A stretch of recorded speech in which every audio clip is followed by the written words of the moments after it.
Okay, ladies and gentlemen, I think we should start.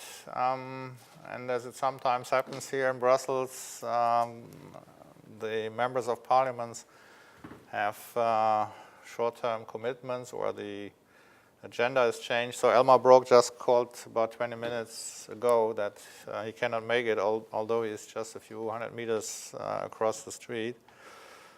So I enjoy then the privilege to take the time and then also the questions.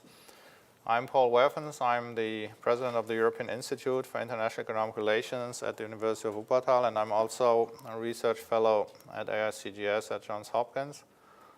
The idea of the presentation today was basically to look at Brexit, to reflect on some of the findings of this book, and of course also some other research. Particular, we have a research project which is sponsored by Deutsche Bundesbank. We have some first results, including results on the gravity FDI analysis and the implications. And also I would like to have some reflections on the transatlantic trade policy conflict. And it's not so often that the link between the two is made, but actually in the book I already made this link. And I will say a few words about this in a second. So this here is my team. This is from the 20th anniversary of our research institute in Berlin. Here you have some of the major topics we are covering. And we are in the market as an independent private research institute since more than 20 years. This book, I would say, for kind of a specialist contribution and maybe also bringing some outsider insights to the community in the UK. It has surprising download figures. Together with the German edition, we are close to 65K. The second edition of the German book is published in July, and the English version, I think, in January or so. So we are here in Brussels, which is one of the centers where one argues about the key issues, where the negotiations are going on, and the Commission and the Parliament, of course, are the key institutions. As is well known, there was a historical referendum in June 2016, and I must say that in the book I'm not arguing, is the British electorate somehow to be criticized. That's absolutely not my point. The voters in the UK should decide whatever they want, obviously, but I was actually looking at the information standards which were applied in the Scottish referendum in 2014 and those in 2016, and they really differ in a striking way. So it's very difficult to understand why the Cameron government was publishing a 16 pages info brochure, was sent to all households in England and later in the whole country, and they wouldn't mention with a single word what was the result of the Treasury study looking into the long-term benefits of British EU membership.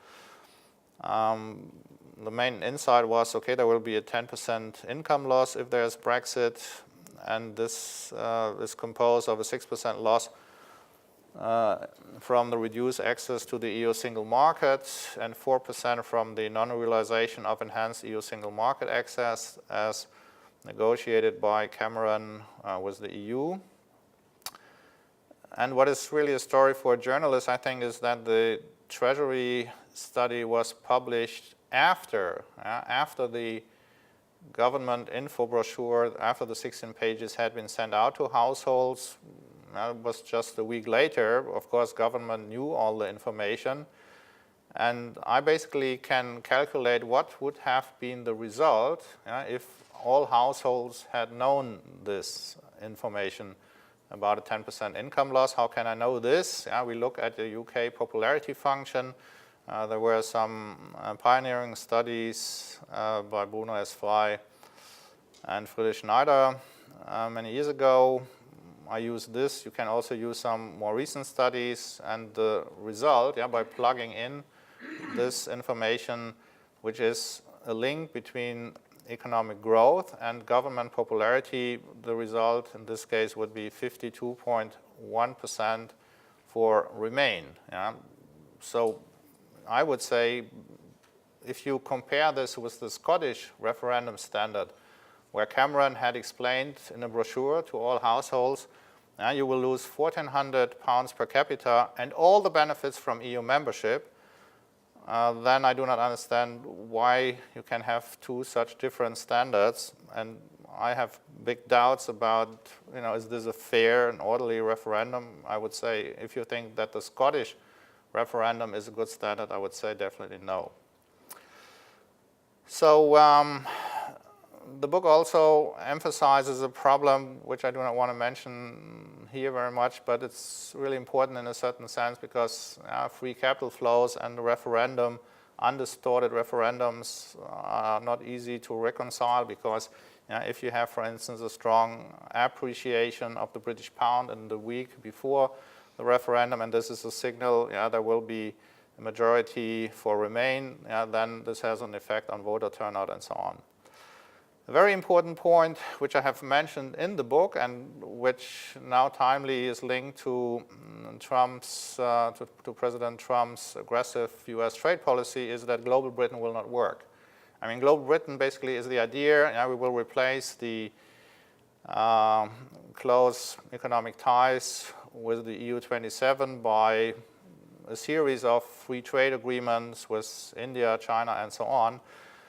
But I think this is science fiction if the international organization and multilateralism are not working and the US administration is doing everything to undermine the WTO.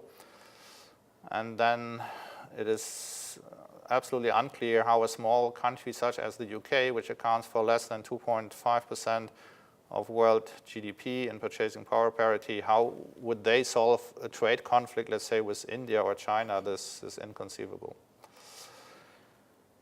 Okay, there is also a big danger, which I see and emphasize in the book, has something to do with the banking crisis. The past banking crisis, 2008, 9, 10, was basically the result of deregulation, excessive deregulation in the US and in the UK. And this is exactly what is in the pipeline again, because the Trump administration has started deregulation in the US, and the UK, facing much lower economic growth rates in the future, will come very much under pressure to do something. And it's already clear from internal debates in the May government, what they are considering is cutting corporate tax rates and to deregulate the financial economy, which then, of course, creates also tensions when they think there can be some joint regulatory regime or cooperation with the Eurozone or the EU. Again, I think this sounds not very convincing. And the UK has come down very much in terms of economic growth rate. So the first quarter was close to zero growth.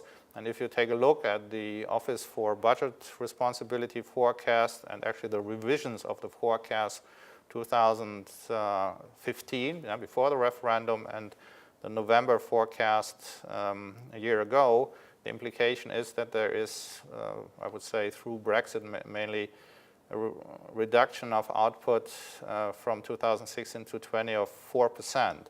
So it's not what was said by the Brexiteers. This is all Project Fear, and okay, maybe sometimes there are some overstatements from maybe Bank of England forecasts or so, but by and large, the hard economic analysis, trade and FDI analysis have very clear implications, and I will say a few words in a second.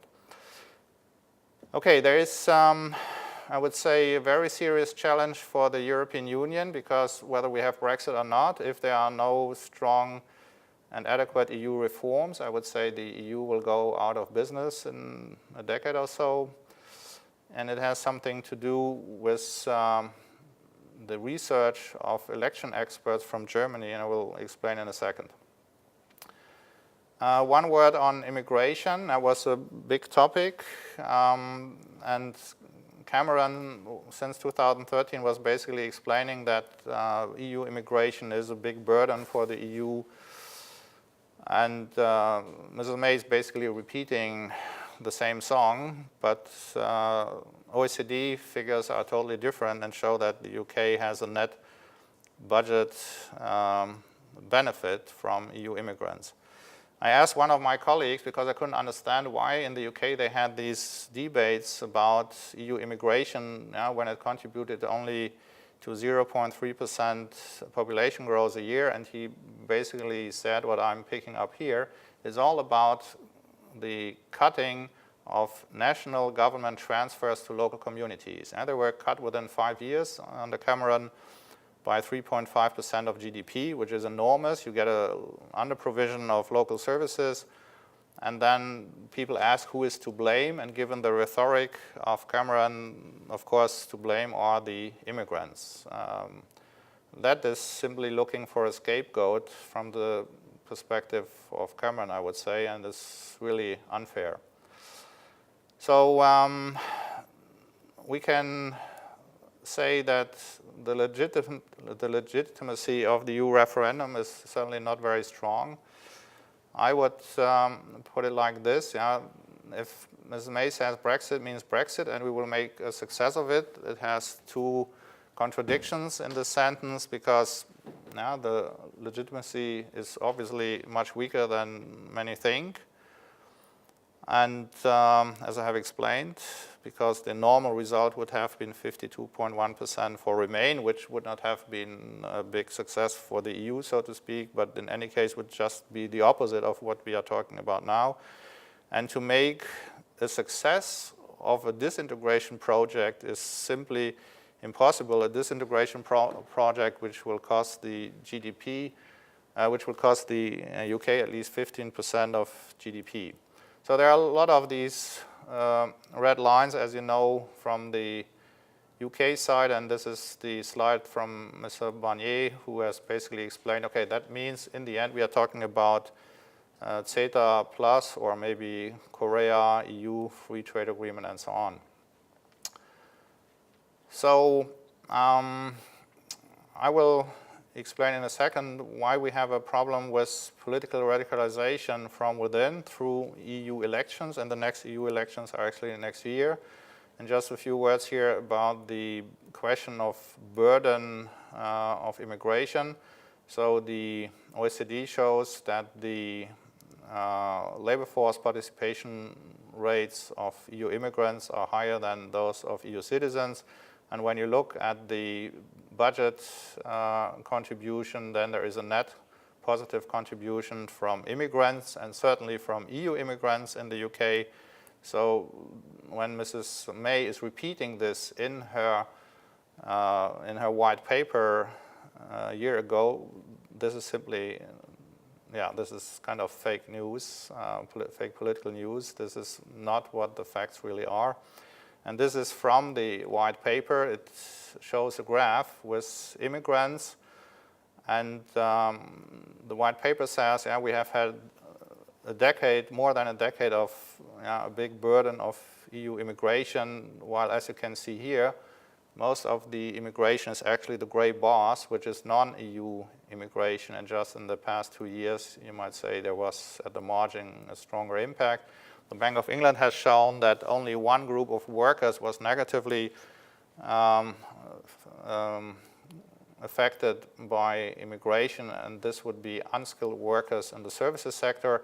And if you look at the poverty risk, you compare EU immigrants, the domestic residents, and the non-EU immigrants, then in the UK, the poverty risk of EU immigrants is lower than for the British population.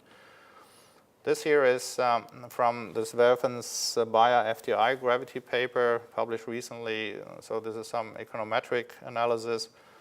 It basically says that the UK, when they lose access to the EU single market, they will face big problems in maintaining the existing ratio of FDI inward stocks to GDP. And just to give you one figure, if they want to maintain the same FDI stock GDP ratio they have now, they would have to reduce the corporate tax rate by 11%. And it's very difficult to imagine that in the UK you could have such an asymmetric tax system where corporate taxes are so low and workers basically pay the rest, or the consumers. Yeah, one can ask a lot of questions about facts. So this is one question here. And you might know this is the famous red bus where they said, okay, 350 million weekly British contributions to the EU budget. We can invest this all in the national health system. And Boris Johnson repeated this in an op-ed in the Daily Telegraph. As David Norgrove, the head of the UK Statistics Authority, has emphasized, it's less than one half. And Norgrove wrote a letter where he basically said that the Foreign Secretary Johnson was confusing gross and net payments, and he said, as it's quoted here, it's a misuse of official statistics. Nevertheless, if you take this tweet from Downing Street 10 just a few days ago, it still says that there will be a Brexit dividend, and then they say funded by the Brexit dividend is then the NHS program and so on. I would say there will be a minus 16% dividend, and you cannot finance anything from this. Boris Johnson, of course, added his own tweet, and he was enthusiastic about the NHA's budget increase. It's a bit strange to see sometimes letters, in this case from a Tory MP, Heaton Harris, writing to all the deans, basically asking which professors at your establishment are involved in teaching European affairs with particular reference to Brexit. Sounds like McCarthyism in the UK.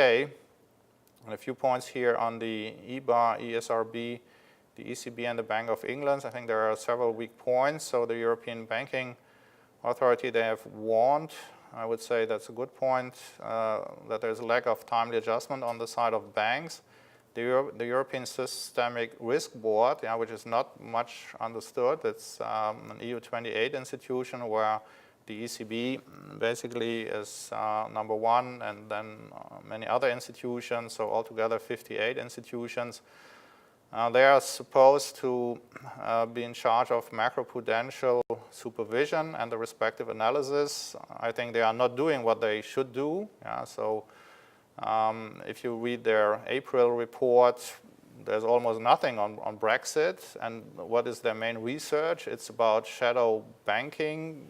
I would say nice topic, but I cannot understand why they kind of have a low profile on Brexit. The Eurozone banking stress test will be published only in November. That's much too late. And the Bank of England, I think they have a strange policy. At least I, as an outsider, would put it like this. Because when I talk to international investment bankers in London, they tell me, yes, the Bank of England basically told us we should expect that there will be the transition period until 2020. And as we all know, nobody knows whether there is the transition period until 2020. It could be that there is no deal, and then as of March 29th next year, as end of the game. And then if you have not prepared for this case, I think you have a big problem. The Financial Stability Report of the Bank of England was published just today. And I think, again, it's a bit surprising to read that they think, okay, we have all kind of new risks from US trade policy conflicts, rising interest rates in the US, and on top of this, you combine this with Brexit. But they say Brexit requires no extra capital buffers and so on. So maybe they do this from a kind of a psychological perspective to make markets not nervous, but I think this is not an adequate view, really. Then let's take a look at this transatlantic perspective, and I have here one quote, which is also in the book, because the Brexiteers said, or some of them said, there is a wonderful future for the UK, we will play a stronger role in the Commonwealth and so on. And I just read out a quote from Dean Acheson, who was then the retired former US Secretary of State, and in a speech at West Point in 1962, he said, "Great Britain has lost an empire and has not yet found a role. The attempt to play a separate power role apart from Europe, a role based on a special relationship with the US and on being the head of a Commonwealth which has no political structure, unity, or strength, this role is about played out." So maybe that's not very nice of Mr. Acheson to put it like this, but this is at least his reflection from then. And I think one should think about this. Yeah, so this gentleman in the middle is well known. So now Premier May obviously hopes that President Trump will support the UK, and I would not be so sure about this. So Mr. Trump has explained he is pro-Brexit. He already said this in the presidential campaign 2016. On the other hand, as he is undermining multilateralism and therefore also the WTO, where the US is blocking the election of judges in the appellate body, I think we have a serious problem for the UK. What is so special about the US? And what are the key points actually of this, what I would say is a very confusing trade policy? Okay, populism is back at the White House, just like the 7th President, Andrew Jackson. Okay, what is the problem with Mr. Trump? Maybe, okay, maybe one could say he has no political experience. You could say he is a great digital communicator. On the other hand, he is from the non-tradable sector, and that's already something. And he has organized his administration in a very imperfect way in the terms of staff. The Obama administration had roughly 4,000 political appointees, and Trump was able to replace only about 3/4 of them, because when he was trying to get people, let's say, from the American Enterprise Institute, that would be kind of a natural institute for a Republican president, okay, now bring me 20, 25 experts, and there were just 2 colleagues who would go there. The others who were considering this, they would tell me, we think this is too big a risk for my reputation and I'm not going for this job. So this is a big problem. A colleague of mine in the Treasury told me that if there is some serious problem in financial markets, in an international economic crisis, they would have no idea to which person they should really talk. I mean, you cannot just talk to the minister or the always the highest layer. This is impossible. You need some working arrangement with all kind of experts and staff people. So there is something which is very imperfect in the Treasury, and you have the same knowledge gap, maybe even bigger, in the trade ministry.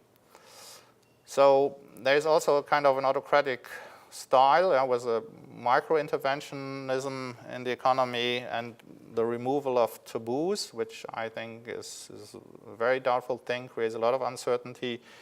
And then you get this contradictory policy. So the US president used to complain very much about the merchandise trade balance deficit, so 800 billion deficit, which is 4% of GDP. I would say this is a fictitious problem, and the letter of 28 ambassadors from EU countries rightly pointed out some of the key points. Okay, as an economist, one would be more interested in the goods and services trade balance. Okay, there you have minus 2.8% of GDP.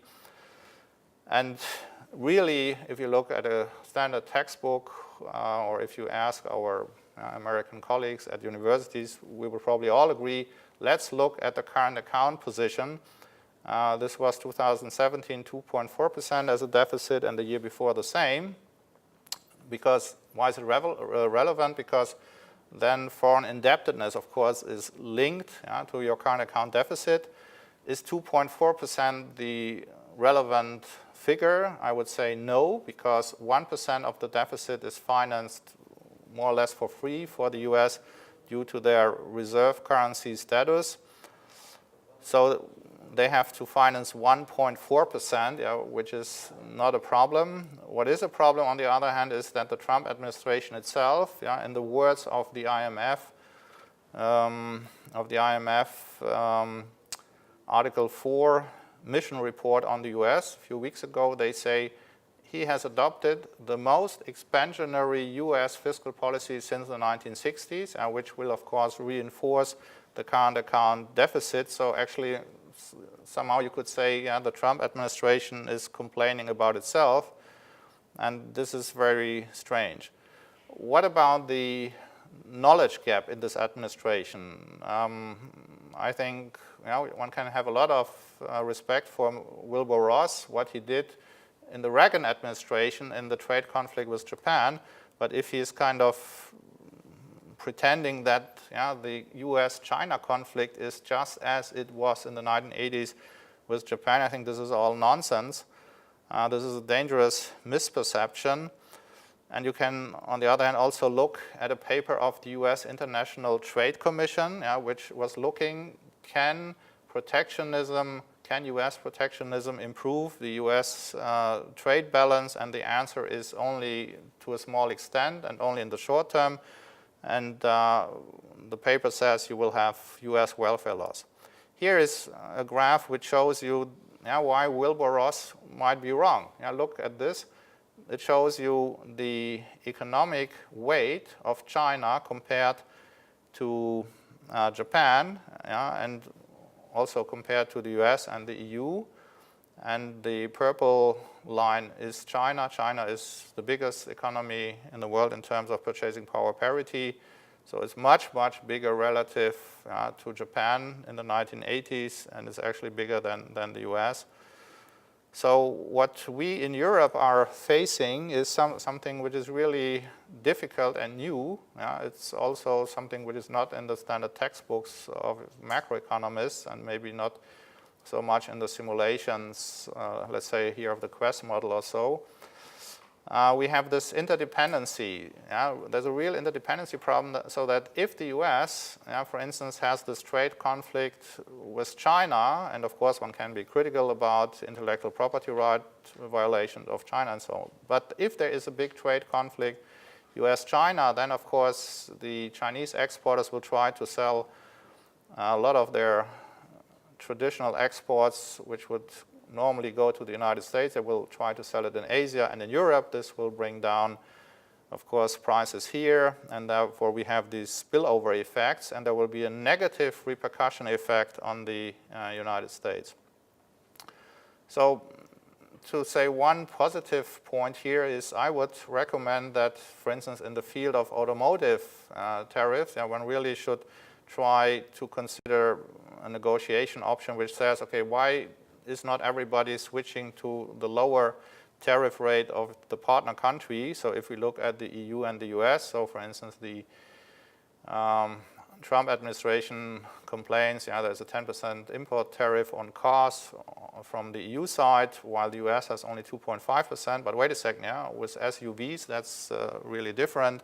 Here, the US applies a higher import tariff, and so I would think there is room for compromise in a certain way.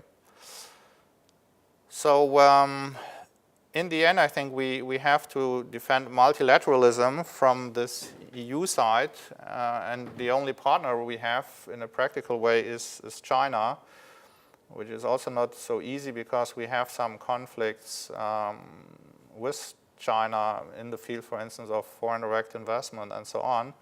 But if China would give up multilateralism, I think we are back to a regime of grand powers, so late 19th century.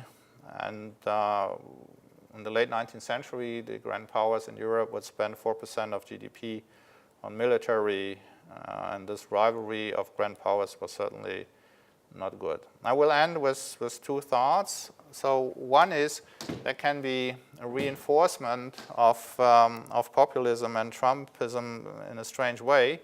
So now the US policy under the Trump administration, I would say, is heading towards less globalization. You have trade protectionism and managed foreign direct investment. This will lower economic growth in the south.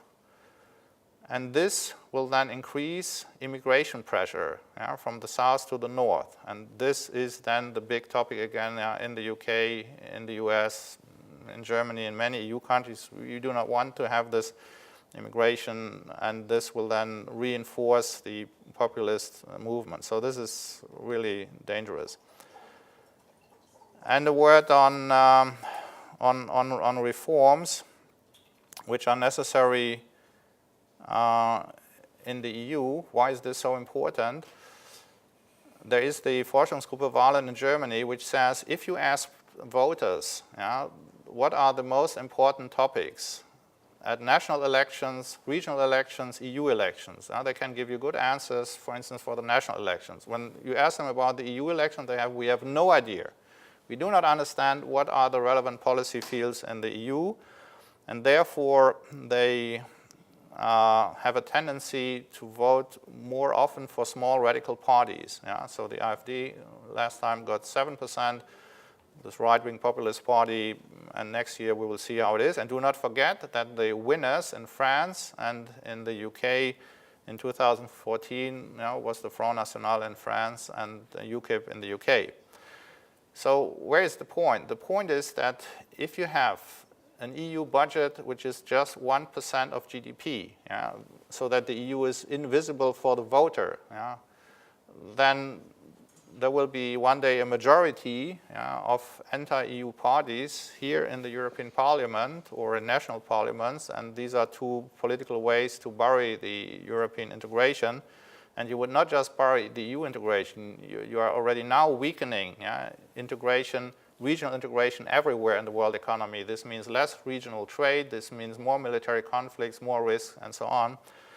And I think it's very decisive that, okay, maybe picking up the logic of fiscal federalism, we would have higher infrastructure expenditure and defense expenditure in the EU budget, and not just follow this kind of static view of subsidiarity, which says, okay, I do not shift anything to the EU. This is all squandering of taxpayers' money. No, this is wrong, because only if you shift a bigger budget to the supranational level, of course you would reduce the national budget, then voters' attention, voters' understanding becomes bigger. Political competition in Brussels would reinforce, and then you get better political results, so the efficiency would increase. Last slide.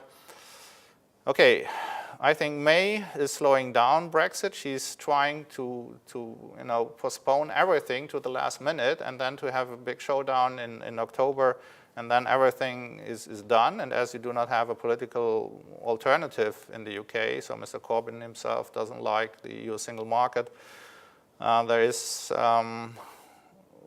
some probability that she will be successful, and she will be successful against the message on every British pound note, on every 20 British pound note, where you see Adam Smith, who explains the benefits of free trade. And my colleagues from the Royal Economic Society, they have complained several times. They did send a letter to the BBC saying that the presentation of the whole debate is kind of inadequate, because the BBC would typically say, okay, here is one economist in favor of Brexit and one person for Remain, while 90% of the economists in the Royal Economic Society all warn of the Brexit risk. There's a considerable likelihood for a no-deal case, and I think if Brexit goes through, then it will be followed by a Scottish referendum too, and nobody knows how will be the result. If Brexit is implemented, you will see a recession in the UK, and of course lower power for the UK. We will see a lot of financial market instability. We will see slower growth in EU 27. There will be a rise of power actually of the big countries in the EU. So one of my colleagues looked at what we call the Banzhaf index. It's from game theory and tries to understand what will be the shift of power within the community, so within the EU 27. And the main gainers are the big countries. Relatively biggest gain is for Spain and Poland when it comes to weighted majority decisions. The small countries are seeking new alliances against German, French dominance. So I was talking recently to a Dutch policy advisor, and they said, as you have seen also, it's quite obvious that the Dutch try to organize a group of these smaller countries. So I think we are facing a historical transition period. It's to some extent, of course, disappointing that the European Union was not able to understand the real problem of this Brexit referendum. I would say the political risk management is very poor often in Germany, in Brussels and elsewhere. While the politicians always say, you, the banks, you should have better risk management, they themselves have often a very weak risk management. And now with the Trump administration, of course, the benefits for good risk management would be all the better. Okay, so if you are interested in more research findings, you find some of the papers, for instance, for this from the Bundesbank sponsored research on our website. Thank you very much.